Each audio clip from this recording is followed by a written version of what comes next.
सत्यम शिवम सुंदरम सतचित आनंद स्वरूप सत श्री अकाल मूर्त सदाशिव परम पिता परमात्मा की प्यारी संतान, प्यारे भाइयों तथा बहनों, आज दिनांक 16 सितंबर 2022 की मुरली का मंथन प्रस्तुत है।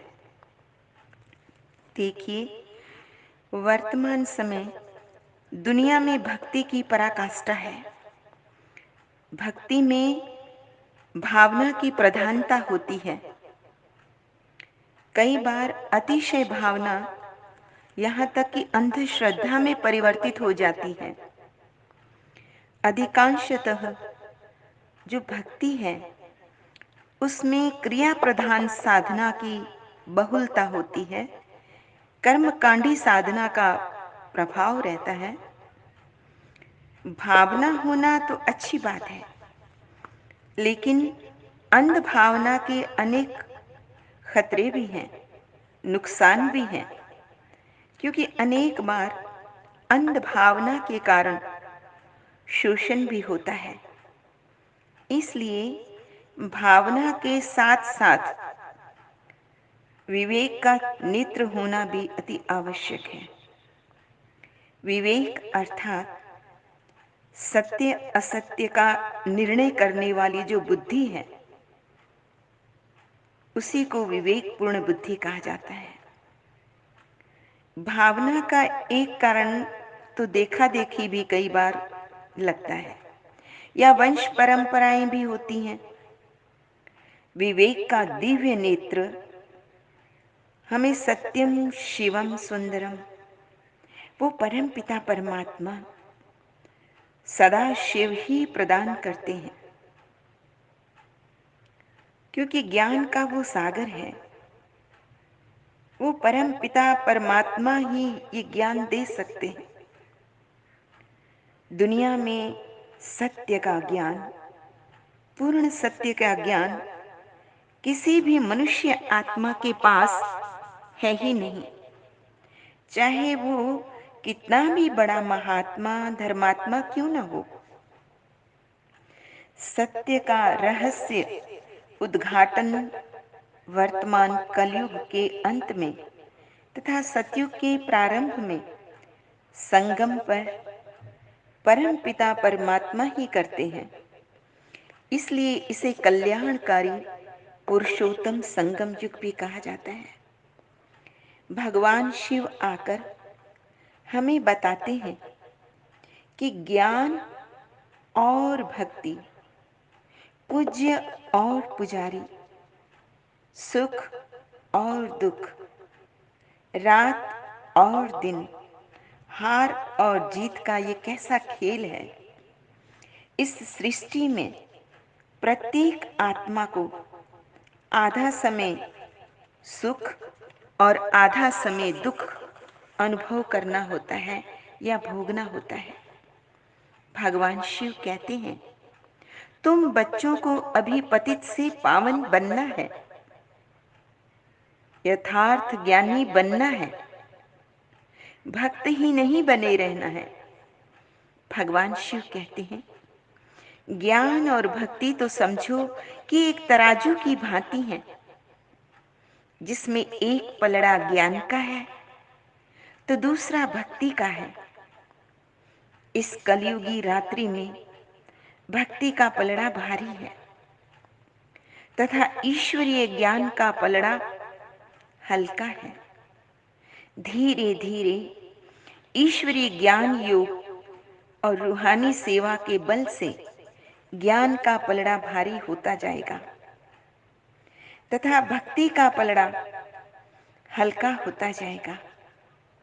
ज्ञान का फल है मुक्ति और जीवन मुक्ति, सर्व आत्माओं को सर्व पापों से मुक्ति, राग और द्वेष से मुक्ति,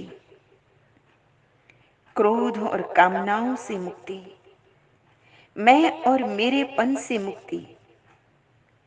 सत्य में केवल एक ही ज्ञान का पलड़ा है, और सभी आत्माएं अपने वास्तविक स्वरूप में स्थित होती हैं। आत्माओं की संपूर्ण समर्पित अवस्था होती है। इस कारण कोई किसी की भी वहां पूजा नहीं करता है, लेकिन सभी श्रेष्ठ हैं। परमपिता परमात्मा ने इस समय हमें जो रूहानी सेवा सौंपी है, उसको निष्ठावान होकर निमित्त भाव से, निर्माण भाव से निर्वाह करना है। सेवा अर्थात सबको सुख देना। कोई तुम्हें गाली दे, आलोचना करे, यहां तक कि निंदा करे तो बाबा तो कहते थप्पड़ भी क्यों ना मार दे, गाली दे, लेकिन तुम्हें क्या करना है? हर हाल में शांत रहना है, उत्तेजित नहीं होना है। अपने मन, वचन, कर्म का हमें डेली रजिस्टर रखना है, उसकी चेकिंग करनी है। सोने से पूर्व अपनी चेकिंग जरूर करनी है। क्या चेक करेंगे? कि मनसा, वाचा और कर्मणा या संबंध संपर्क में भी किसी को मैंने परेशान तो नहीं किया, या मुझसे कोई ऐसी भूल तो नहीं हुई कि जिसके कारण किसी को दुख की महसूसता हुई हो। बाबा ने हमें देखो कितना सावधान किया है। ये सच्चा सच्चा मार्गदर्शन है जो जीवन को दार्शनिक बना देता है। खुद को ही चेक करना है, कितने दैवी गुण धारण किए हैं, क्योंकि दिव्य गुण ही मानव को चरित्रवान बनाते हैं, वो चतुर सुजान बनाते हैं। जो अवगुण, जो भूलें हमने की हैं, उसको ज्ञान के दर्पण में देखना है। मुखड़ा देख ले प्राणी जरा दर्पण में, पाप है कितने और है कितने पुण्य तेरे जीवन में, देख ले प्राणी। गाते तो थे, लेकिन कैसे देखना है उसका दर्शन तो उस परम पिता परमात्मा ने ही कराया है। आज का वरदान है, स्वदर्शन चक्र के टाइटल की स्मृति द्वारा परदर्शन मुक्त बनने वाले माया जीत भव। इस संगम युग पर स्वयं परम पिता परमात्मा ने बच्चों को भिन्न भिन्न टाइटल्स दिए हैं। उन्हीं टाइटल्स को स्मृति में रखो तो श्रेष्ठ स्थिति में सहज स्थित हो जाएंगे। बाबा ने कहा, सिर्फ बुद्धि से वर्णन नहीं करो, लेकिन सीट पर सेट हो जाओ, प्रैक्टिकल स्वरूप को धारण करो। जैसा टाइटल वैसी स्थिति हो। यदि स्वदर्शन चक्रधारी का टाइटल स्मृति में है तो परदर्शन चल नहीं सकता, क्योंकि आप उसकी स्वरूप बन गए। स्वदर्शन चक्रधारी अर्थात माया जीत, तो माया भी वार नहीं कर सकती। माया उसके आगे आने की हिम्मत ही नहीं कर सकती। स्वदर्शन चक्र के आगे तो कोई भी ठहर नहीं सकता, क्योंकि इसके द्वारा हर प्रकार की जो आसुरी वृत्तियां हैं, उनका विनाश हो जाता है। तो आइए कुछ क्षण उस परम पिता परमात्मा की मधुर स्मृति में हम बैठते हैं। क्योंकि हमने तो भक्ति में चरणों में जगह मांगी थी और उसने हमें अपने दिल में बसा लिया, ज्ञान के रंग में रंग दिया। चरणों में जगह मांगी थी, हमें दिल में बसा लिया।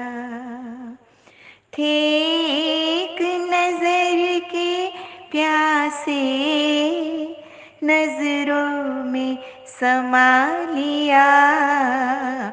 आपका शुक्रिया, आपका शुक्रिया, शुक्रिया।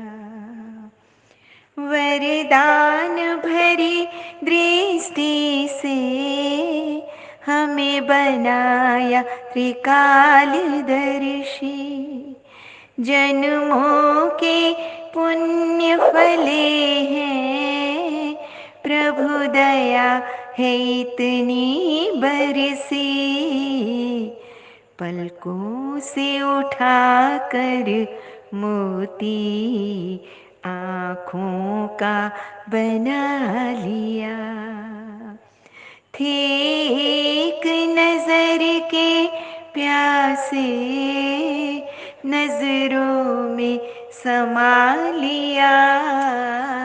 आपका शुक्रिया, आपका शुक्रिया। खुशियों के पंख लगाकर जी करता है उड़ जाऊं।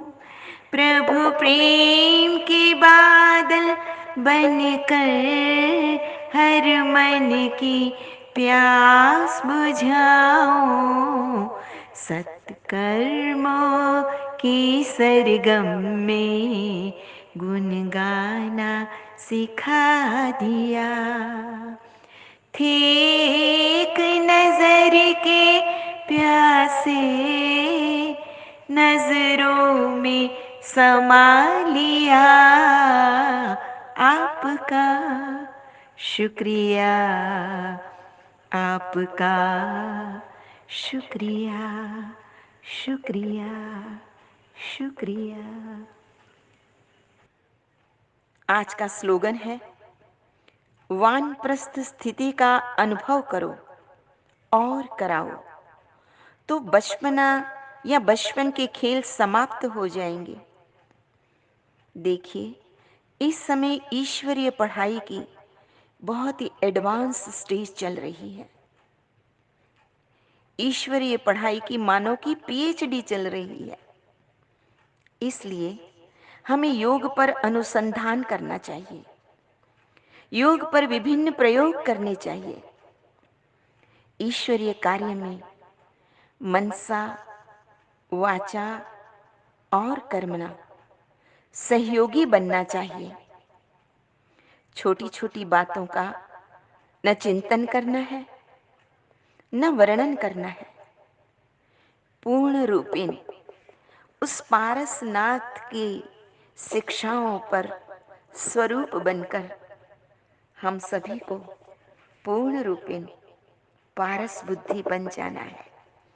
अच्छा, मीठे मीठे सिकिलदे बच्चों प्रति माता पिता बाप दादा का याद प्यार और गुड मॉर्निंग। रूहानी बाप की रूहानी बच्चों को नमस्ते।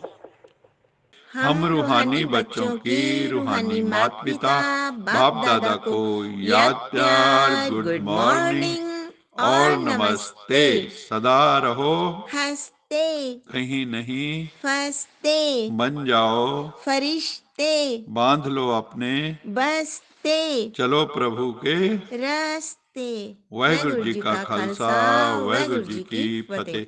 बोल साचे दरबार की जय। लोका समस्ता सुखिनो भवन्तु, लोका समस्ता सुखिनो भवन्तु, लोका समस्ता सुखिनो भवन्तु।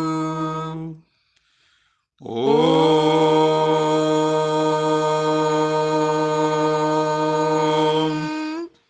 शांति शांति शांति।